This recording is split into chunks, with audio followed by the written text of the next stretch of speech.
Sa isang relasyon, normal ang hindi pagkakaintindihan at argumento. Pero may mga sitwasyon na hindi lang simpleng away ang nangyayari.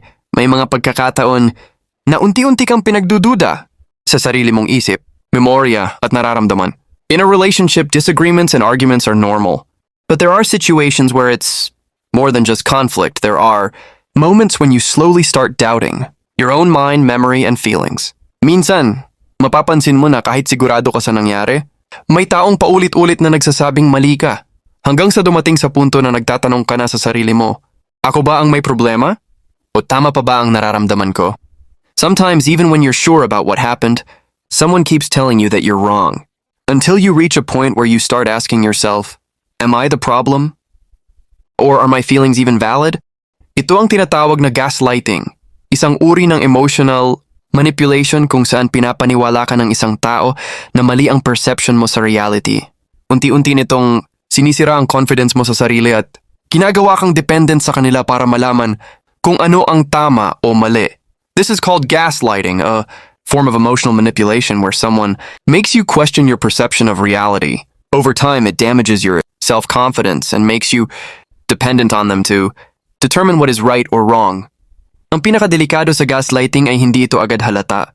Madalas nagsisimula ito sa maliliit na bagay. Simpleng pagtanggi, pagbaliktad ng kwento, o pagmamaliit sa nararamdaman mo, hanggang sa unti-unti nitong naaapektuhan ang buong pagtingin mo sa sarili. What makes gaslighting dangerous is that it's not obvious at first. It often starts with small things, denial, twisting the story, or minimizing your feelings until it slowly affects how you see yourself. Sa video na ito, pag-uusapan natin ang mga halimbawa ng gaslighting sa isang relasyon para mas madali mong makilala kung nangyayari na ito sa iyo o sa ibang tao. In this video, we'll talk about examples of gaslighting in a relationship so you can recognize if it's happening to you or someone else. Ang layunin nito ay hindi para magturo ng manipulation, kundi para bigyan ka ng awareness at protection laban sa toxic at unhealthy relationship dynamics. The goal is not to teach manipulation, but to give you awareness and protection against toxic and unhealthy relationship dynamics. Kung gusto mong maintindihan ang mga signs na ito at maprotektahan ang sarili mo, siguraduhing panoorin hanggang sa dulo. If you want to understand these signs and protect yourself, make sure to watch until the end. Number 1. Denying what happened. Pagtatanggi sa nangyari. Isa sa pinaka-common na paraan ng gaslighting ay ang pagtatanggi sa mga bagay na malinaw na nangyari. Kahit sigurado ka sa nakita o narinig mo, pilit itong itinatanggi ng isang tao. One of the most common forms of gaslighting is denying things that clearly happened. Even when you are sure about what you saw or heard, the other person completely denies it. Example, hindi ko sinabi yan. Inimbento mo lang. I never said that. You're just making things up. Sa sitwasyong ito, nagsisimula kang magduda sa sarili mo. Kahit malinaw ang memorya mo, napapaisip ka kung tama ba ang naalala mo o baka mali ka nga. In this situation, you start doubting yourself. Even if your memory is clear, you begin to question whether you're remembering things correctly. Habang paulit-ulit itong nangyayari, unti-unti nitong sinisira ang confidence mo sa sarili mong perception. Darating sa punto na mas paniniwalaan mo na ang sinasabi nila kaysa sa sarili mong alaala. When this happens repeatedly, it slowly destroys your confidence in your own perception. Eventually, you may start believing them more than your own memory. Reality check. Ang healthy partner ay handang mag-explain at linawin ang misunderstanding, hindi ka pinaparamdam na baliw o mali ang alaala mo. A healthy partner is willing to explain and clarify misunderstandings, not make you feel crazy or wrong about your own memory. Number 2, twisting the truth, pagbabaluktot ng katotohanan. Isa pang karaniwang paraan ng gaslighting ay ang pagbabago o pagbabaluktot ng kwento para magmukhang ikaw ang mali. Hindi nila tuluyang itinatanggi ang nangyari, binabago lang nila ang detalye para maiba ang dating ng sitwasyon. Another common form of gaslighting is twisting the story to make it seem like you're the one at fault. They don't completely deny what happened. They just change the details to alter the situation. Example, hindi ako galit, ikaw ang nag-overreact. I wasn't mad, you're just overreacting. O kaya, hindi naman ganun ang tono ko, sensitive ka lang. That's not how I said it, you're just too sensitive. Sa ganitong sitwasyon, nagsisimula kang magduda sa interpretation mo ng events. Kahit may naramdaman kang mali, Pinaparamdam sa'yo na exaggerated lang iyon o wala kang karapatang maramdaman iyon. In this situation, you begin to doubt your interpretation of events. Even if something felt wrong, you're made to believe that you're just exaggerating or that your feelings are invalid. Unti-unti, nawawala ang tiwala mo sa sarili mong judgment at mas umaasa ka na sa version ng ibang tao. Over time, you lose trust in your own judgment and start relying more on the other person's version of reality. Reality check. Hindi porket iba ang interpretation mo ay mali ka na agad. Ang healthy relationship ay nagbibigay ng space para sa parehong perspective, hindi pinipilit na isa lang ang tama. Number 3. Blaming you for everything. Laging ikaw ang may kasalanan. Isa sa pinaka-toxic na anyo ng gaslighting ay kapag ikaw ang laging sinisisi sa lahat ng problema, kahit hindi mo naman kasalanan, kahit malinaw na may mali ang partner mo, nagagawa pa rin nilang ibalik ang sisi sa'yo. One of the most toxic forms of gaslighting is when you are constantly blamed for everything, even when it's not your fault. Even if your partner clearly did something wrong, they still manage to shift the blame onto you. Example, kung hindi ka ganyan, hindi ako magagalit. If you weren't like that, I wouldn't get angry. O kaya, kasalanan mo kung bakit ganito ako. It's your fault why I'm like this. Sa ganitong sitwasyon, unti-unti mong iniisip na ikaw ang dahilan ng lahat ng conflict. Nagsisimula kang mag-adjust ng sobra, kahit hindi na healthy para sa'yo, para lang maiwasan ng problema. In this situation, you slowly start believing that you are the cause of all the conflict. You begin to over-adjust even in unhealthy ways just to avoid problems. Ito ay nagdudulot ng guilt at emotional exhaustion dahil pakiramdam mo kailangan mong i-fix ang lahat kahit hindi naman dapat. This creates guilt and emotional exhaustion because you feel responsible for fixing everything, even when you shouldn't be. Reality check. Ang bawat tao ay may responsibility sa sarili nilang actions. Sa healthy relationship, parehong accountable ang dalawang tao, hindi lang isa ang laging may kasalanan. Number 4. Minimizing your feelings. Pagmamaliit sa nararamdaman mo. Isa sa pinaka-subtle pero masakit na anyo ng gaslighting ay ang pagmamaliit o pag-invalidate ng emotions mo. Kapag nag-open up ka, imbes na intindihin ka, pinaparamdam sa'yo na mali o sobra ang nararamdaman mo. One of the most subtle yet painful forms of gaslighting is minimizing or invalidating your feelings. When you open up, instead of being understood, you're made to feel like your emotions are wrong or exaggerated. Example, ang drama mo naman. You're too dramatic. O kaya, wala namang big deal, ikaw lang yan. It's not a big deal, it's just you. Sa ganitong sitwasyon, nagsisimula kang mahiya o matakot mag-express ng nararamdaman mo. Unti-unti mong pinipigilan ang sarili mo dahil pakiramdam mo hindi valid ang emosyon mo. In this situation, you may start to feel ashamed or afraid to express your feelings. Over time, you begin to suppress yourself because you think your emotions are not valid. Ito ay maaaring magdulot ng low self-esteem at emotional disconnection dahil nawawala ang tiwala mo sa sarili mong nararamdaman. This can lead to low self-esteem and emotional disconnection as you begin to lose trust in your own feelings. Reality check. Valid ang nararamdaman mo. Ang healthy partner ay marunong makinig at umintindi, hindi ka pinaparamdam na sobra umali ang emotions mo. Number 5. Changing the topic, pag-iwas at pagbaling ng usapan.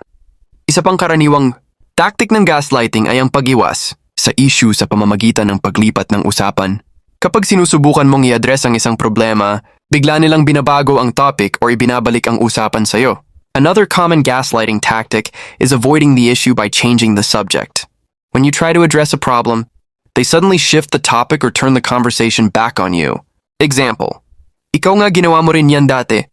You did the same thing before. O kaya, bakit hindi mo muna ayusin sarili mo bago mo ako i-call out? Why don't you fix yourself first before calling me out? Sa ganitong sitwasyon, hindi na natatalakay ang totoong problema. Sa halip, nalilito ka at napupunta ang focus sa ibang issue o sa mga pagkakamali mo sa nakaraan. In this situation, the real issue is never addressed. Instead, you become confused and the focus shifts to a different issue or your past mistakes. Ito ay nagdudulot ng frustration at emotional exhaustion dahil pakiramdam mo hindi ka pinakikinggan at hindi naaayos ang problema. This creates frustration and emotional exhaustion because you feel unheard and the issue never gets resolved. Reality check. Ang healthy communication ay nakatuon sa pag-solve ng problema, hindi sa pag-iwas o pagbaliktad ng usapan. Parehong dapat may chance magsalita at ma-address ang issue ng maayos. Number 6. Making you doubt your memory. Pinagdududa ang memorya mo. Isa sa pinakamapanganib na anyo ng gaslighting ay kapag pinagdududa ka na sa sarili mong memorya.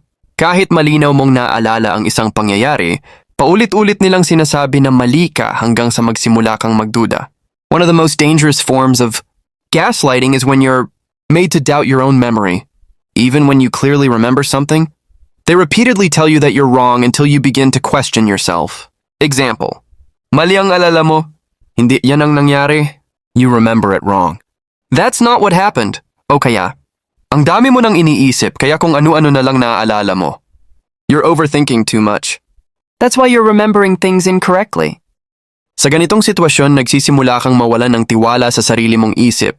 Umaasa ka na lang sa version ng ibang tao para malaman kung ano ang totoo. In this situation, you start losing trust in your own mind. You begin to rely on the other person's version of reality to know what's true. Ito ay maaring magdulot ng confusion, anxiety at pagkawala ng self-confidence dahil pakiramdam mo hindi ka na sigurado sa sarili mong perception. This can lead to confusion, anxiety, and loss of self-confidence as you no longer feel certain about your own perception. Reality check. Ang memorya mo ay valid, lalo na kung consistent ito. Sa healthy relationship, hindi ka pinagdududahan sa sarili mong reality. Tinutulungan kang linawin, hindi lituhin. Number 7. Acting like the victim. Pagpapanggap na siya ang biktima.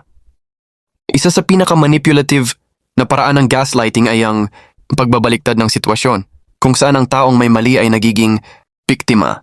Kahit ikaw ang nasaktan o may valid concern, napupunta ang focus sa kanila. One of the most manipulative forms of gaslighting is reversing the situation so the person at fault becomes the victim.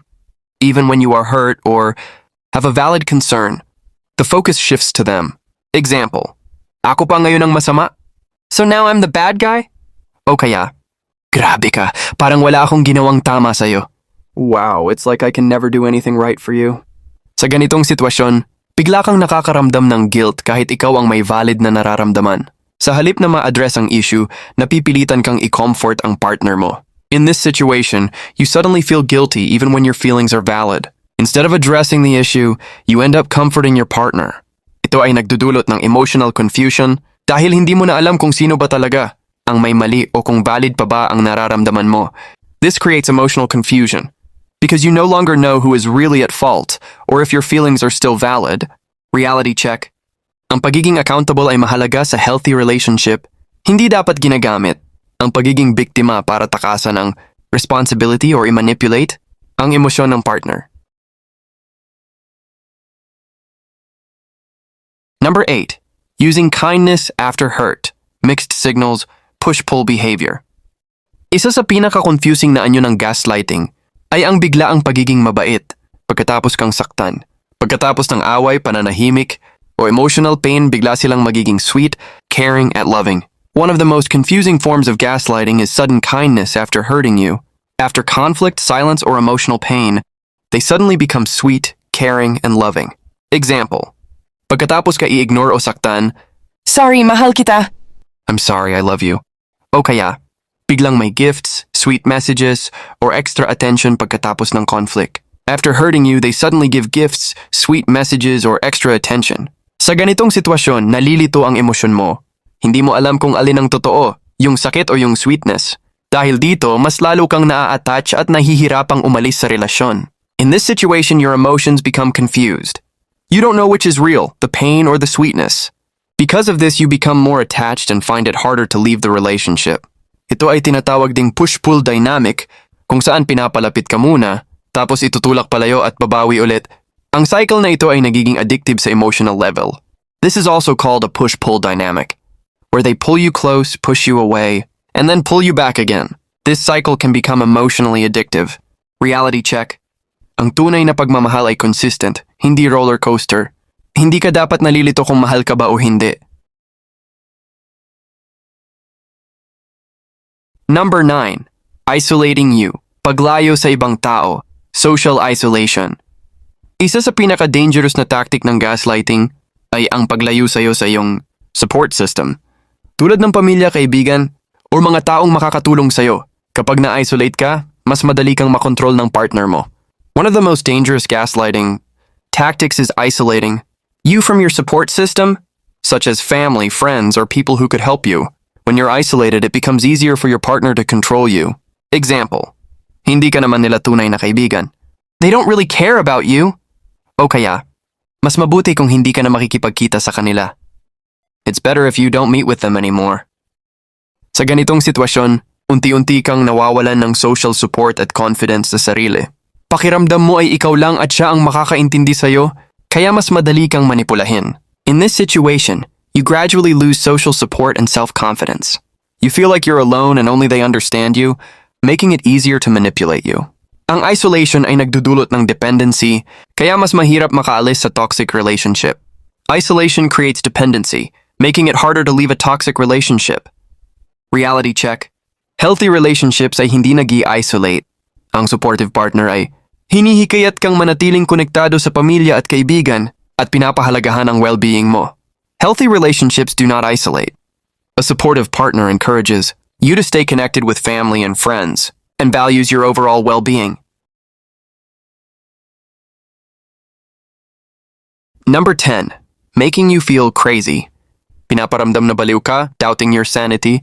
Ang huling at isa sa pinakamalakas na gaslighting tactic ay kapag pinaparamdam sa'yo na ikaw ang may problema sa pag-iisip.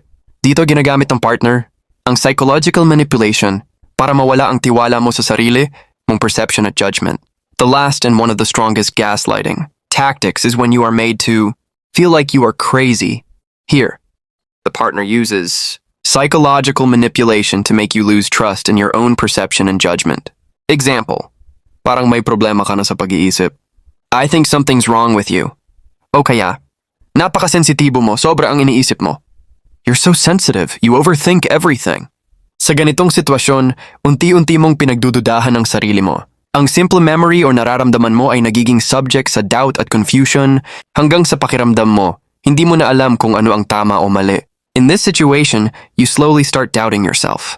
Simple memories or feelings become a subject of doubt and confusion until you feel like you no longer know what is right or wrong.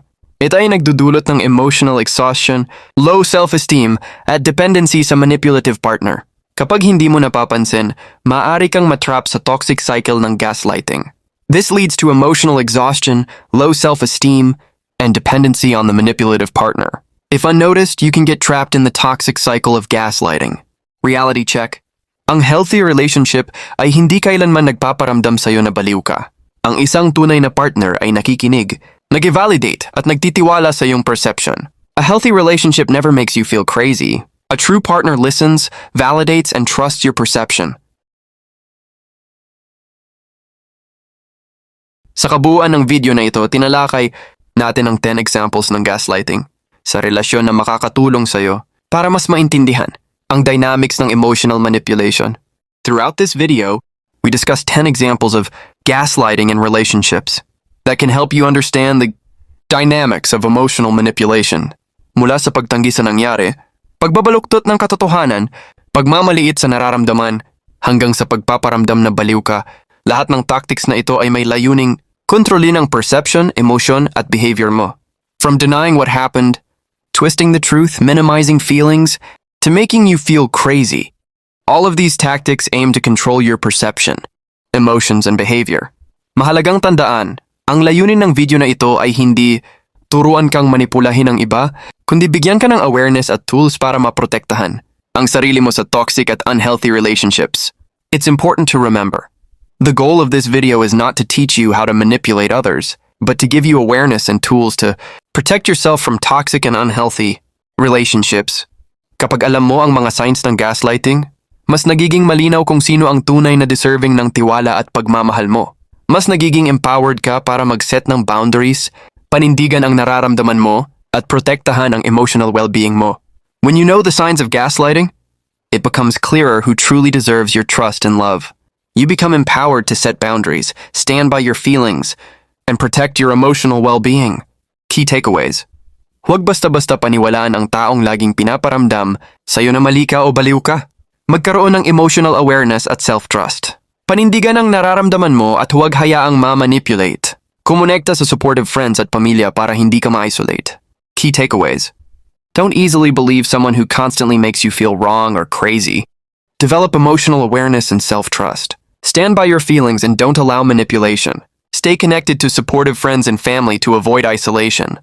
Kung nagustuhan mo ang video na ito, huwag kalimutang mag-like, mag-share, at mag-subscribe para sa mas marami pang insights tungkol sa relationships, emotional intelligence, at psychological awareness.